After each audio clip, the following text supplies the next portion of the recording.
the 20th Communist Party Congress of China got underway, with President Xi Jinping on track to win a third five-year term in office, making him the nation's most powerful leader since Mao Zedong's creation.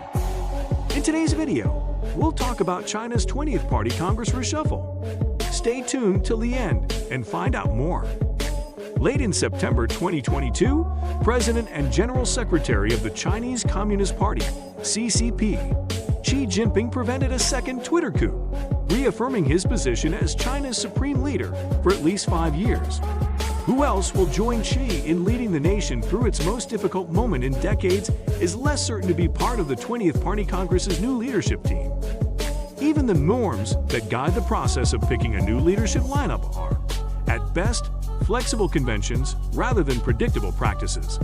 In CCP politics, there are almost no hard rules restricting the spectrum of possible outcomes.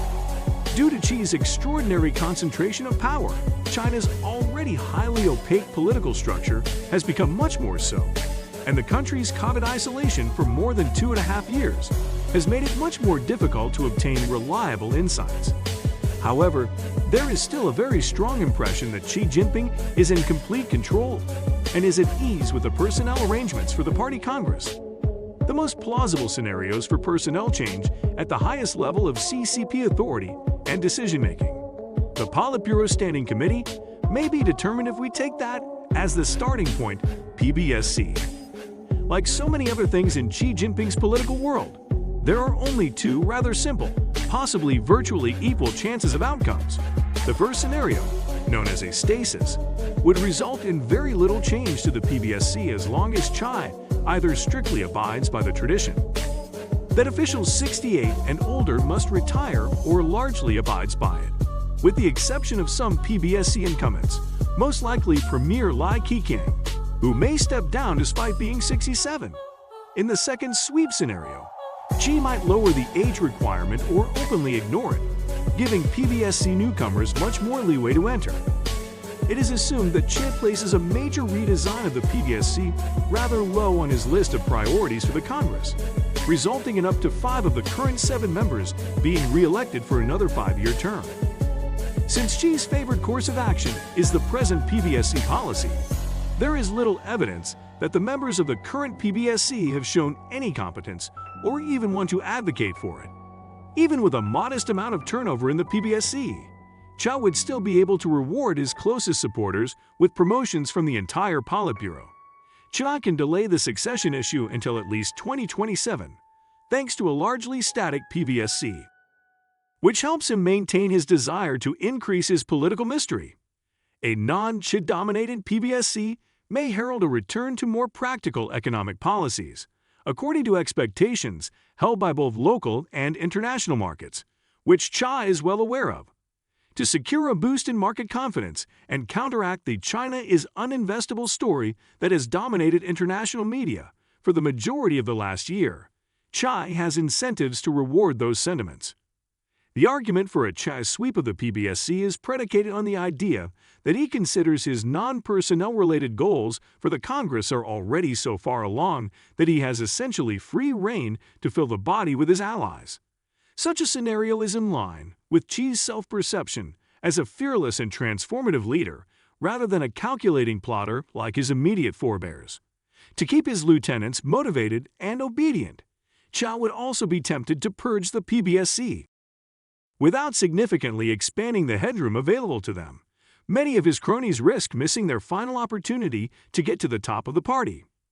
Regarding restructuring the entire Politburo and other key CCP organs, Xi will prioritize retaining and strengthening his hold on the primary power centers within the CCP's regulatory system, while also increasing his sizable majority on the Politburo and his influence throughout the CCP apparatus.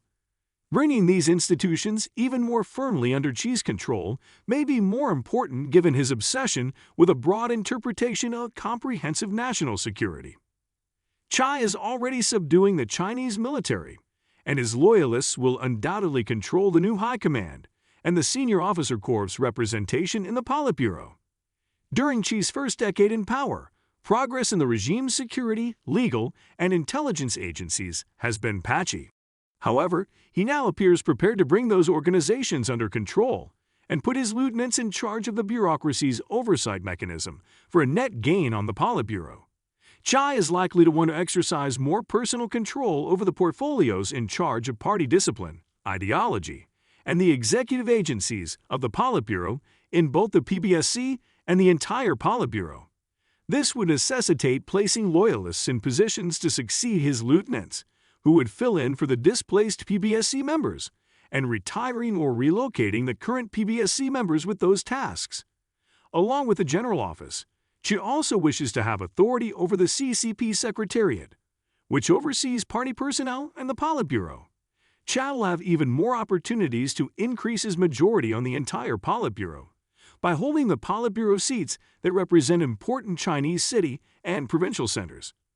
The idea that the new leadership team inherently equates more Qi with more statism in the regime's management of society and the economy, while less Qi raises the chance of looser control and more market-oriented economic measures, is a problematic one.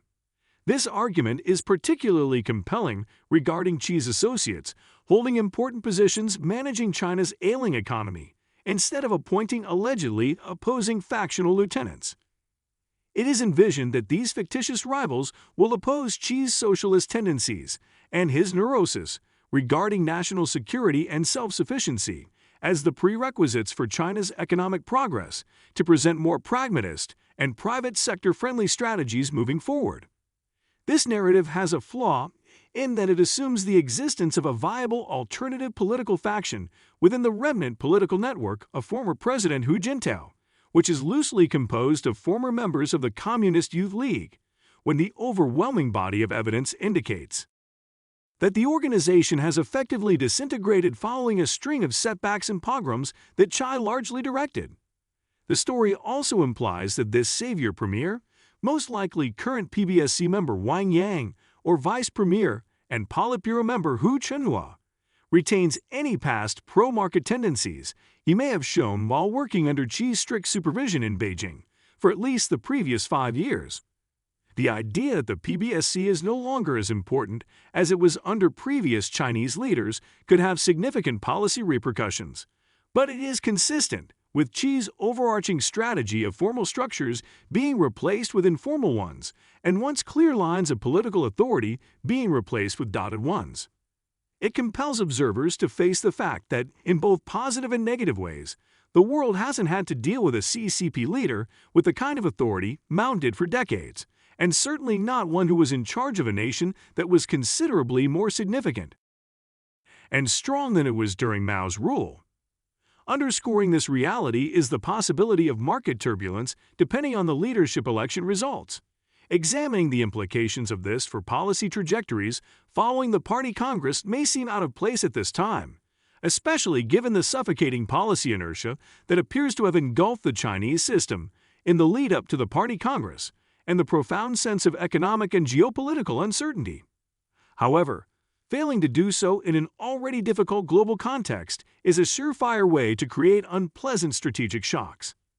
The analysis also serves as a reminder that for decades, the world has not had to deal with a CCP leader with the kind of authority Mao possessed, in both its positive, the breakthrough in re-establishing relations with the West, and negative, the failures of the Great Leap Forward and the Cultural Revolution aspects, and especially not one who is in charge of a nation that is now significantly more significant and powerful than it was during Mao's time. Underscoring this reality is the possibility of market turbulence depending on the leadership election results. Investigating the implications of this for policy trajectories following the Party Congress may seem out of place, especially in light of the stifling policy inertia that appears to have engulfed the Chinese system in the lead-up to the Party Congress and amid a profound sense of economic and geopolitical uncertainty. However, the effort will likely be worthwhile if it enables observers to more accurately anticipate both positive, a potential quicker withdrawal from the zero-COVID policy, and bad, boiling over tensions with Taiwan, surprises. With that, we've come to an end. See you next time. Goodbye.